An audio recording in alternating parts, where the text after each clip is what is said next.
America's walking straight into a storm, and everyone's acting like it's a light breeze. This is how nations fall.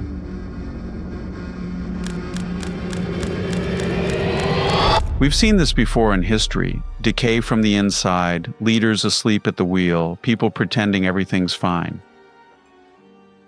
Victor Davis Hanson warns that something serious is about to hit America. A breaking point, he says, has been building for years beneath the calm surface. Have you heard this word lately that's been bandied about? Oligarchs, autocrats, dictators, but mostly aristocrats. In other words, that supposedly a small cabal of very wealthy people have snatched control of the government. And the Democrats, as the loyal opposition of the fighting middle class, is trying to stop it. They use the word plutocrats. Oligarch, just from the Greek word, the rule by the few. Plutocrat means the rule by the wealthy. Aristocrat means rule by the so-called best, or those people who claim they're better born. But they're using all of these terms to castigate, apparently, the relationship between Elon Musk and Donald Trump. But here's what's ironic. We didn't hear any of this during the Obama years, during the Clinton years, or during the Biden years. Victor asserts that for 20 years, no one mentioned that the country was controlled by oligarchs. Power concentrated so quietly, most people never saw it happening. In other words, for 20 years, no one mentioned that the country was controlled by oligarchs. Let me just look at the list for you of the 10 wealthiest people in the United States. Elon Musk, Jeff Bezos, Mark Zuckerberg, Warren Buffett, Larry Page, Sergey Brin, Larry Ellison, Bill Gates, Mike Bloomberg. They all have one thing in common. They're all worth over $100 billion. And until recently, I would say the 2024 election, they were all against the Republican Party and were lavish donors for the Democrats. Victor noticed how terms like oligarchs, autocrats, plutocrats, and aristocrats are suddenly being thrown around in political discourse. Why they're angry now is because Jeff Bezos' Washington Post, which was a vehicle, a money-losing but still influential vehicle for leftist and democratic agendas, decided not to endorse either Kamala Harris nor Donald Trump. Elon Musk, who voted for Hillary Clinton in 2016 when he was beloved by the left because of Tesla, because of SpaceX, because of Neuralink, because of Starlink, also, according to what he said, voted for Joe Biden in 2020. Mark Zuckerberg, remember, put $419 million in his various PACs to absorb the work of registrars to great effect in the 2020 election. Mike Bloomberg probably has the single record. He used $1 billion to try to capture the 2020 Democratic primary nomination. $1 billion. So why are they so angry at the oligarchs when the oligarchs were synonymous with Democrats? And I should point out that George Soros put in $125 million in the 2022 midterms. He has the all-time record. It's assumed that he has spent $22 billion for left-wing candidates and left-wing PACs and left-wing foundations. Sam Bankman-Fried, the felon, he put over $100 million in the from 2020 to 2022, all on the side of Democrats and left-wing candidates. His mother was a bundler, a stealthy bundler for billionaires in Silicon Valley. Victor questioned why it suddenly becomes a concern only when multi-billionaires start questioning the Democratic Party, as if their power was acceptable until it challenged the narrative. In the one last data point, in the 2024 election cycle, the Biden campaign, the Harris campaign, and the Trump campaign together raised $4.7 billion. But guess what?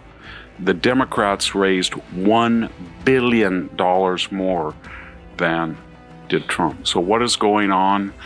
There is an anger now that for the first time in 20 years, over 3 administrations, Clinton, Obama, and Biden, for the first time, there are multi-billionaires who are starting to question their Democratic loyalty. Larry Ellison, Elon Musk, Mark Zuckerberg, perhaps even Jeff Bezos.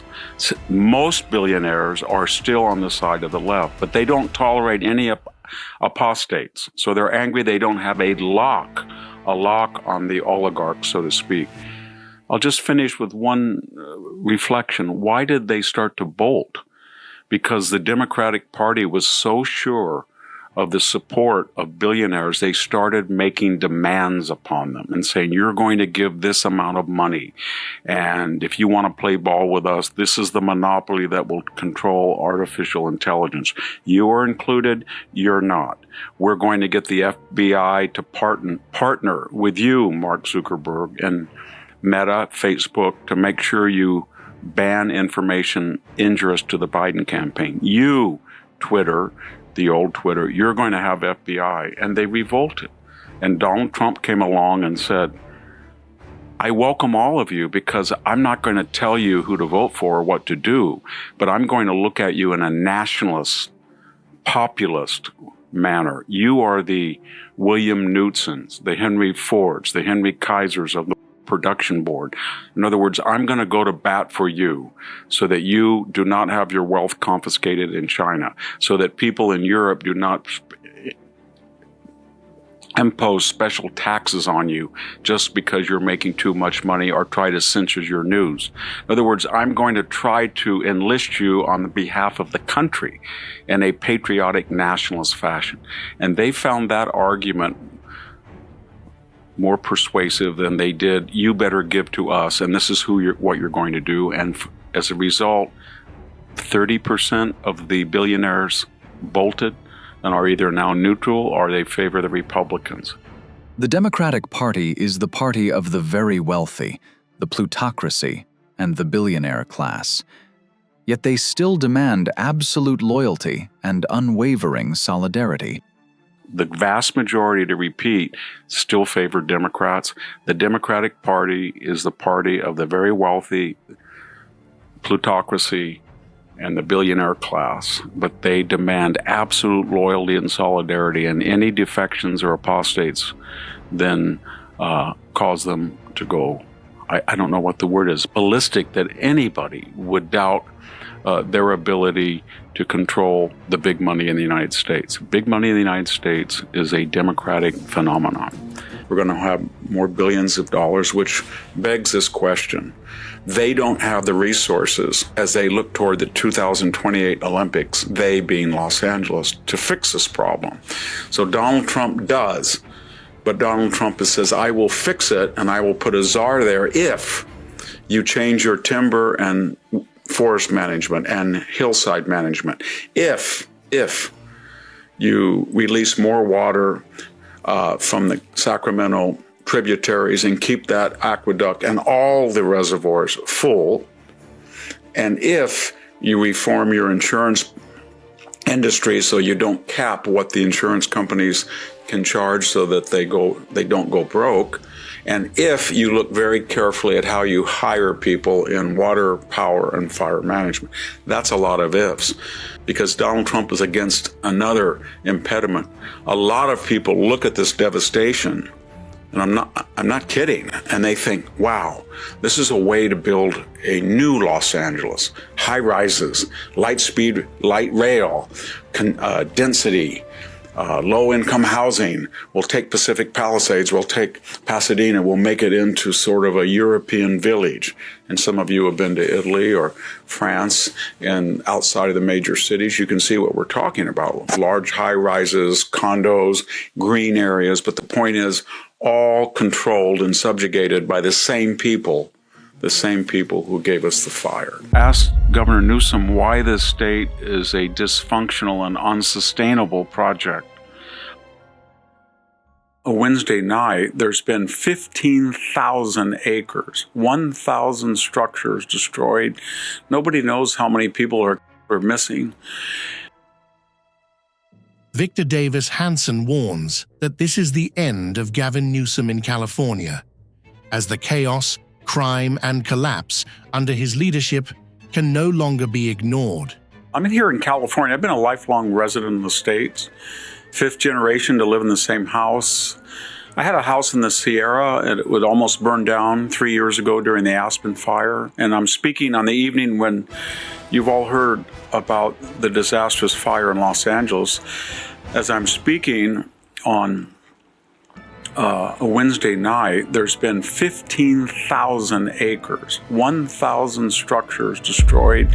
Nobody knows how many people are missing. Victor Davis Hanson exposes what no one dares say about Gavin Newsom. California's collapse is the result of failed leadership and reckless policies. And how do we characterize this? Everybody's talking about the Santa Ana winds, climate change. I mean everybody, the people in power. But it was preventable. And once it started, this fire, it could have been assuaged. You could have had it lessened, that the severity didn't have to be as catastrophic.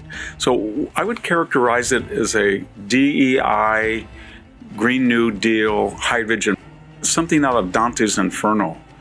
And what I mean by that is it's a systems breakdown, a civilizational collapse. When you look at the people in charge, Gavin Newsom flew in to sort of do these performance art stunts, but he has systematically ensured that water out of the Sacramento River and the watershed of Northern California would go out to the sea rather than into the aqueduct. Victor was disappointed with what happened in California under Gavin Newsom, blaming his leadership for the state's decline and mounting crises. Gavin Newsom, as I had mentioned earlier, has had a series of podcast interviews, and he's selected conservatives. Charlie Hurt, Michael Savage, and others have been meeting with him. Steve Bannon was the most recent. And they're asking him a series of questions. But none of them seem to really get to the heart of the matter. And that is to ask Governor Newsom why this state is a dysfunctional and unsustainable project. I'm not talking just about the $100 to $200 billion high-speed rail debacle. I'm not even talking about Governor Newsom's up of 4 dams on the Klamath River. Took about $250 billion that he took out of a bond measures fund to do what? To build reservoirs. I'm not even talking about his cancellation or delaying of 3 reservoirs in Los Banos Grandes, the Sites Reservoir, and Temperance Flat, which would have given us in a year like this, where we have ample rainfall and snowmelt, about 5 million acre feet of storage. I'm not talking about any of that. I'm talking about the more dire catastrophes. Right now, the state started the year 2024, $76 billion in debt. We have the highest income tax rate at 13.3. We have the highest gas taxes at nearly 70 cents a gallon. We have among the highest sales taxes, property taxes. California ranks either dead last or among the 5 worst states when it comes to the condition of its freeways and roads, a decay that mirrors the broader decline of the state. Right now, Governor Newsom, half of all births in California are covered by Medi-Cal, We have spent almost $11 billion on indigent aid, mostly for people who are here illegally. You are now broke. Even that was not enough. You are asking to borrow $3.4 billion from the general fund, which was in arrears, to pay for the health care of people who were largely allowed to come into California illegally. More importantly, in addition to that, almost 20% of all the people who are PG&E, Pacific Gas and Electric users, have not paid their bills. It's a fantastic multi-billion-dollar shortfall. What is your plan to address that? If it's to raise rates, we already pay 70 to 80% higher electric bills than any other state, and on general, higher than the average American. We're up to German territory. Victor asserts that California harbors more illegal aliens than any other state in the Union. A burden, he says, is reshaping its economy, politics, and social fabric. What is your solution to that? Recently, there have been surveys of roads and infrastructure. California is either last or among the 5 worst states as far as the conditions of their freeways and general roads. How can that be when we have the highest gas taxes in the United States by far? So my question to you is, your governor, you have this enormous tax base, you have a $9 trillion industry in Silicon Valley, and yet you will not address these existential needs that we don't have affordable power. We don't know what to do with the millions of people, 1 out of every 5 who won't or can't pay their power bill. We don't have enough money to give medical support for illegal aliens. 27% of the population of the state was not born in the United States. That's an enormous task of integration and assimilation and civic education in our schools, which we're not doing. Our school test scores are among the bottom 10 in the United States. And given all that, it's an abject disaster, because what you have done, Governor, and you didn't do it all, you inherited a lot from your predecessor, Jerry Brown, but you created a state which has the highest taxes and the worst social services. And the result of that is 3 things. Number 1, 10 to 15 million people said, if I'm going to pay the highest taxes and yet live in a state that has a high rate, poor social services, awful schools, I'm out. And they have left. And that was our traditional middle-class entrepreneurial cohort. Second, we have more illegal aliens than any other state in the union. You have welcomed them in without any plan how to assimilate, integrate, house, feed, take care of their health needs. So we have a huge number of poor people. 1 out of every 3 people on public assistance in the United States lives in California. We're up to 20% of our population lives below the poverty rate. Third, the only reason that this country, this state, is even in existence is that we have this global tech empire in Silicon Valley.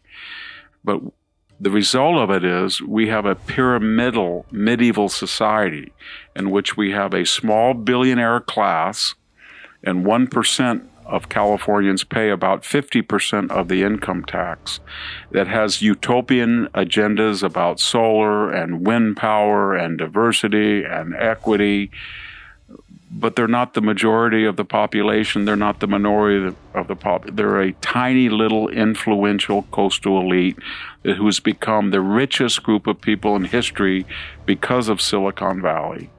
And then you've taken the middle class and driven them out of California. And then we have this large segment on the bottom of the pyramid that is poor. It cannot afford to pay its power bill. It has no access to health care because the system is broke, given the numbers of people who've come here from southern Mexico and other places in dire poverty. And you have no plan. Instead, we're talking about transgender athletes and men participating in women's sports.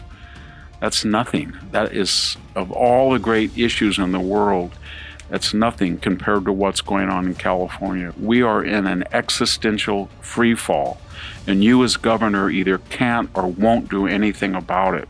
And if this continues in another decade, this is going to be a completely medieval third world society, if it isn't already. It's one of the most heartless and disturbing aspects of contemporary popular culture, and it's pretty much the domain of the left. It takes various manifestations, but it does reveal and illustrate this element of leftism, that it's heartless, it's cruel, it's cold. Victor Davis Hanson warns that the new leader just ruined the Democratic Party in ways he never imagined. I'd like to talk today, if I could, about the changing of the Democratic Guard. There was some news lately that Senator Dick Durbin from Illinois, he was the author, remember, of the DREAM Act. He was a hardcore liberal. You could even say he was left of center. He's stepping down. He's in his 70s, and there's a changing of the guard. Chuck Schumer, in some polls, is running, I cannot believe it, behind AOC for his upcoming senatorial bid by 20 points and more in a primary. And then, as sort of a force multiplier of this, I just saw Nancy Pelosi. She was at a public event. I think she's 85, turning 86. She was as incoherent as Joe Biden. So what's Victor trying to say? Victor asserts that we're watching a changing of the Democrats' radical guard, driven both by aging leadership and the rise of a more extreme generation. We're watching a changing of the guard, both due to aging, and we see that with Joe Biden, and the Biden generation is over with, and Nancy Pelosi. And then the next cohort in their 70s, the septuagenarians, they're terrified. Dick Durbin's terrified of being primaried, and so is Chuck Schumer. He took the dignified way out. Chuck Schumer will probably fight to the very end and be humiliated by AOC. Recently, there's been almost an epidemic of left-wing hysteria about violence and people who commit violence. And it's more than just hysteria. There's been an effort to defend people that commit heinous or almost glorify them, or just neglect the severity of their on innocent people. It takes various manifestations, but it does reveal and illustrate this element of leftism, that it's heartless, it's cruel, it's cold. It's almost as if to make an omelet you have to break, as Joseph Stalin said, a few eggs. For the sake of ideology, left-wing leaders and activists are willing to sacrifice public safety and justice, trading stability for political theater.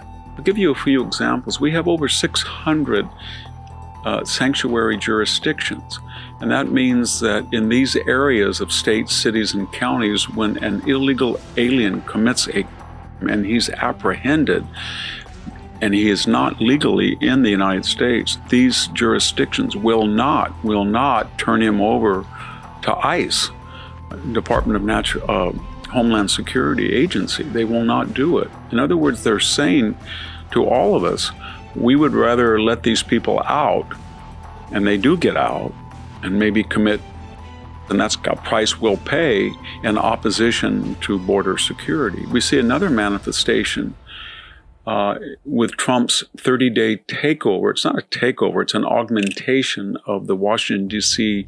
police forces by bringing in federal forces. And for the first time in decades, there has been an 8-day period where there hasn't been a single in Washington, D.C. The residents seem very happy, although careful not to express that joy because it's contrary to the mainstream leftist governance of the city. But what's weird is Trump is getting lambasted by mostly wealthy, white, protected liberals that he's a autocrat, a dictator for coming into Washington and trying to help people live normal lives in the inner city. Again, the theme is they don't care about the number of people this week have been saved from either being or maimed or wounded. But there are two or three other examples that are even more egregious. We all remember the Doge 19-year-old Edward Korestein. I hope I can mention his nickname without seeming foul, but he was called Big, quote, Big Balls. Victor talks about Edward Korestein, who was caught at a crime scene in Washington, D.C., a moment that raised deeper questions about law, order, and accountability in the Capitol. And he worked for Elon Musk. He was attached to the Social Security Department, the Department of Treasury, and HHS, etc., looking at the budgets of these various cabinet divisions. He was walking late in Washington, D.C. after a gathering. A young woman left ahead of him. He was worried that she shouldn't have been walking a short distance alone to her car. When he followed her, he heard her scream. There were 10 young thugs. They were trying to carjack her car and hurt her. She was confronting them. He ran over, pushed her in the car, tried to get her secure. She locked the car. Then he faced off with these 10 people, and he was beaten to a pulp, as you would expect. Two of them, the prime suspects, were arrested, detained, and of course a local judge in Washington, D.C., a liberal appointed judge, let them out. They're out now stalking people again, no doubt. But the point is, a lot of people on social media on the left said, why should we worry about a wealthy, basically white kid who gets roughed up a bit? Is that why Donald Trump went into Washington? And if so, we don't really care. It was very heartless. It reminded me very recently, do you remember the United Care CEO, Brian Thompson? He was a person from the middle class, was born without status or advantages or money, and he worked himself up to the leadership position of one of the largest healthcare concerns in the United States. And Luigi Mangione, a 25 or 26-year-old wealthy, well-educated kid, high status, privileged, decided that he was an enemy of the people because healthcare was not universal, and United Healthcare may have refused coverage to certain people in need. So he decided he was going to kill him, and he did. He murdered him. It's on tape. Some on the left canonized Edward, going so far as to make a play about him on the West Coast, turning a crime scene figure into a cultural symbol. And what was the reaction of the left? Some on the left canonized him. They even made a play about him here on the West Coast. He is a folk hero. A former Washington Post reporter did an interview and talked about how magnetic he was, good looking he was. There was one other example. There was a Blackstone, that's a real estate investment firm in New York, a very successful young woman in her 40s, Wesley LaPatner, and a deranged or angry, I don't know what we would call him, young man walked in broad daylight with a semi-automatic weapon. He was angry because he felt he should have been given a chance to go to the National Football League, and he had a vague idea where the National Football League headquarters was in Manhattan. He burst in through security. He didn't even get up to the NFL. Instead, he saw various other offices that had nothing to do with his grievance, and he three people. One of them was Wesley LaPatner. She was a 42 or 43-year-old mom, very successful, all well-liked. It was a horrendous accident. And yet, when you looked at the social media response, it was very similar to Ed Korestein's action that earned him sarcasm or criticism, very similar to Luigi Mangione, that was, as I said, made a hero for someone. In this case, the shooter was contextualized. People said, you know what? She makes thousands of dollars per minute.